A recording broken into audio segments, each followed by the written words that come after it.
ايه ده؟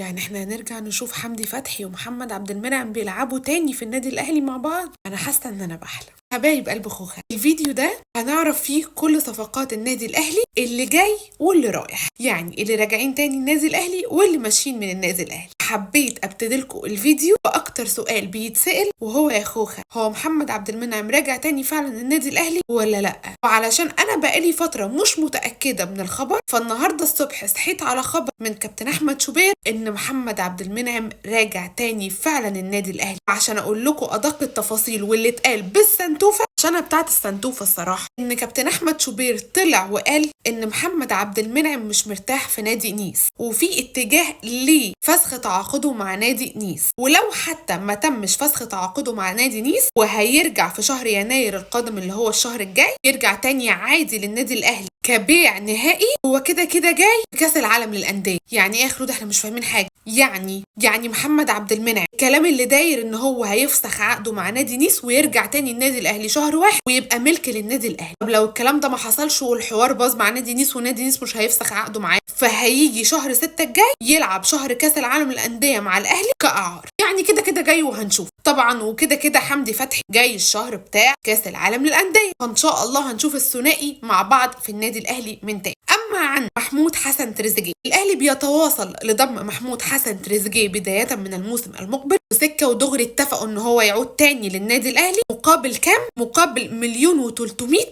يورو في الموسم. وده بيرجعنا لنقطة ايه؟ بيرجعنا لنقطة ان مهما اللاعب بيحترف بيرجع تاني للنادي الاهلي، عشان زي ما قلت لكم ان انت بتحترف عشان خاطر الفلوس، هتحترف عشان خاطر الفلوس. اما في النادي الاهلي هتلاقي الشهرة والبطولات والفلوس، لان مش في اي نادي بره تاخد بطولات. منبع البطولات فقط في النادي الاهلي، والشهرة فقط ايضا في النادي الاهلي. اما عن الثنائي بيرسي تاو ورضا سليم فالخناقه اهي. نادي الوداد بيقدم طلب رسمي لاداره النادي الاهلي بضم كل من بيرسي تاو ورضا سليم على سبيل الاعاره لنادي الوداد. والمفاجاه ان نادي الاهلي بيوافق مبدئيا ان بيرسي تاو ورضا سليم يروحوا نادي الوداد اعاره. انتوا مستنيني اقول حاجه؟ ما بقاش في جناحات والله، خلاص. الظاهر كده اللي احنا هنجيب فرخه ونقسمها، ناخد الجناحات بتاعتها نلعب بيها. ما هو مفيش حل غير كده. يعني انت هتمشي بيرسي تاو ورضا سليم، مش هيبقى عندك غير حسين الشحات وطاهر محمد طاهر، وهنمشيها كهربا اصلا كده كده ماشي شهر يناير اعاره، يتعار مطرح ما يتعار. حضرتك افرض واحد جناح من الجناحات اتصاب، هنعمل ايه؟